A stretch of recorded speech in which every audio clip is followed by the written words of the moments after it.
Bahrom aka, Labbay. sizga bir gapni aytmasam bo'lmaydi. Qiziq. Nima ekan? Jiddiy gap. Sizga hech nima va'da bermagan bo'lsam ham bu haqida aytmaslikni noto'g'ri deb o'ylayman. To'g'ri, va'da bermadingiz, lekin Iltimos, oxirigacha eshitsangiz. Bo'lmasa gapira olmay qolaman. Xo'p, mana jimman. 2 hafta avval uyimizga sovchilar kelgan edi. Otamning yaqin do'stlarini ayollari, o'g'illariga so'rab. Ha. Avvaliga bunga katta e'tibor bermadim. Rad javobi berib o'rganib qolganman. Lekin kun sayin bu mavzu oilamizda eng muhim mavzuga aylanib qoldi. Buvimning ancha mazalari yo'q. Qo'ymayaptilar. O'limimdan avval nabiramni to'yini ko'ray deb. O'zingiz nima deyapsiz? Yo'q deganim bilan hech kim eshitmayapti. Onangizga ayting, iltimos. Ko'nglim yo'q deb ayting. Shuncha yil ko'nglingga qaradik. Agar o'zing o'ylamasang baxtingni mana biz o'ylaymiz deyaptilar. Yaxshi. Endi nima qilmoqchisiz? U odamda ko'nglim yo'q rostdan. Boshi berk ko'chaga tiqib qo'yishdi. Bitta savolim bor. Mayli. Menda zarracha bo'lsa ham ko'nglingiz bormi? Umida? Nima deyishimni xohlayapsiz? Ha deyishingizni. Bilasizmi qanday vaziyatga tushdim? Qanday? Mayli, qo'yavering. Ayta qoling endi. O'zimni ha yo'q o'yiniga tushib qolgandek his qilyapman. Gulim. Bahrom aka, o'zingizmisiz?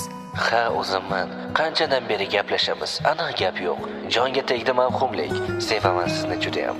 Agar boshqasiga tegib ketsangiz, bir umr armonda o'tishim aniq. Bahrom aka, Iltimos, endi siz oxirigacha eshiting. Shu hafta uyimdagilar boradi sizlarnikiga. Kasalxonadan chiqqanimdan keyin esa to'yni tezlatamiz. bir savol bersam maylimi? Bering. Meni roziligimcha. Menga turmushga chiqasizmi, Gulim? Oyim chaqiryaptilar. Indamay ketmang. Javobingizni kutyapman. To'g'ri, hozirgi sharoit g'alatiroq. Kasalxona to'shagida yotib, sevgi izhor qilaman deb o'ylamagandim o'zim ham. Sharoitning ahamiyati yo'q. Unday bo'lsa ayting, menga turmushga chiqasizmi? Kechroq gaplasharmiz. Siz ha yo'q o'yiniga tushgan deb bo'lsangiz, men o'zimni nikoh o'qiyotgan kuyovdek his qilyapman. Mayli. 3-si halol.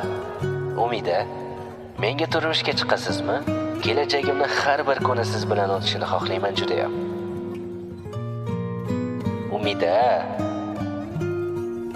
Umida. Sukunat alomat rizo. Shundaymi? Siz menga juda ham keraksiz. Mayli, Bahrom aka kech bo'ldi. Uyimdagilar urushishadi hozir ko'rib qolishsa gaplashayotganimni. Mayli, yaxshi dam oling. Alloh shifo bersin. Rahmat, boringizga shukr. Zon X.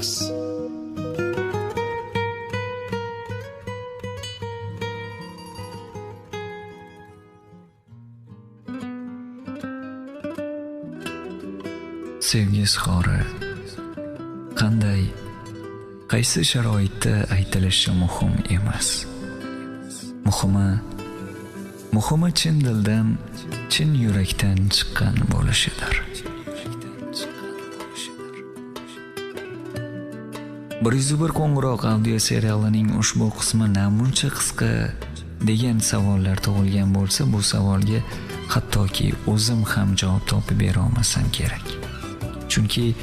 Chunki Bahromni kasalxonada yotgan holda Umidaga sevgi izhor qilib, turmushga chiqishini taklif qilishni hattoki o'zim ham tasavvur qilmagan edim. Zon X. Asl haqiqat, asl jamiyat. 20-qism tugadi. Muallif Bahrom Muhammad.